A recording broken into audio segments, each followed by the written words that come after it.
Eh bien, dans cette vidéo, je vais vous expliquer les différentes balises HTML que vous allez pouvoir mettre en place pour des titres. Donc c'est parti. Vous avez différents titres qui vous sont proposés, enfin différents lettres qui vous sont montrées avec ce qu'on appelle div, span et une lettre P en bas. Vous pouvez vous demander, mais attends, qu'est-ce que tout cela signifie? Est-ce que c'est un intérêt? Est-ce que c'est un intérêt que je mette en H2, H1, H3, H4 ou H5 ou bref, tout ce que vous voyez là. Eh ben oui, c'est un intérêt et c'est très important de le faire correctement et je vais essayer d'être le plus clair possible et le plus pédagogue et le plus rapide. Alors, le titre H1, c'est assez simple, ça va être le titre le plus important de votre page. Moi, en l'occurrence, ça va être Agence de création de site internet spécialisé pour les avocats. Ça va être mon titre H1.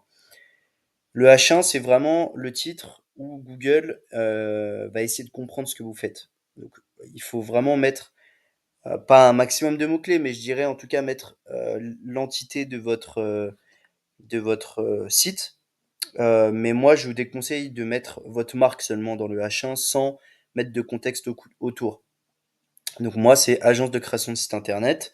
Voilà, déjà, il y a le mot-clé principal pour faire comprendre à Google ce que je fais. Et on a également notre cible, les avocats. Donc pareil, là aussi, il va très, très vite comprendre ce que je fais du service. Il va le comprendre également avec mon menu, le texte, évidemment, et tous les services et les différentes pages qu'il va aller crawler, on dit. Voilà, donc ça c'est pour le titre H1. Il y a pas, alors évidemment, il faut mettre du contexte, hein. Il faut pas juste mettre vos mots-clés, par exemple, agence, création de site internet, avocat. Ça, c'est quand même très limite parce que vous avez mis le mot-clé, on va dire brut, sans contexte autour. Et à mon avis, Google est pas très fan de ça. Donc moi, je vous conseille de vraiment comme si vous parliez à un humain et en mettant des mots-clés assez naturellement imprégnés dans du texte, en mettant du contexte. Le H2, qu'est-ce que c'est? Le H2, ça va être un titre, du coup, juste en dessous.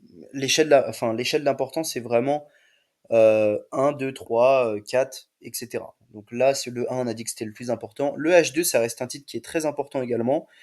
Il faut mettre du contexte. Là, je suis en train de me dire, par exemple, un accompagnement de A à Z, c'est pas très éloquent. Il vaudrait mieux que je mette, pardon, dedans ma cible, avocat, ou alors mon mot-clé également de création de site internet. Là, un accompagnement de A à Z, c'est bof. Donc, par exemple, je vais pouvoir mettre un accompagnement à la création. Accompagnement. Ah oui, ok. Euh, mince. À la création d'un site internet. Voilà. Là, je vais pas remettre avocat parce qu'on l'a mis juste ici. Mais voilà. Là, notre processus de création de site pour non, notre processus de développement pour avocat. Ça varie un peu la sémantique. Donc voilà, le H2 c'est très important également. Si vous pouvez mettre du contexte et votre mot-clé, c'est mieux. Par contre, ne pas trop abuser et ne pas mettre dans tous les H2 création de site internet avocat ou création de site internet. Essayez de vraiment varier en utilisant des synonymes et comme ça vous allez avoir ce qu'on appelle une couverture sémantique qui sera plus développée. Couverture sémantique, c'est simplement le fait d'utiliser des mots-clés similaires et ça va vous permettre possiblement de vous positionner sur ces mots-clés aussi à terme. H3 pareil, important, mais du coup moins dans l'échelle qu'on vient de le voir. Personnellement, j'utilise extrêmement rarement le H4 déjà, et alors le H1, H5 pardon, et H6, je ne les utilise jamais.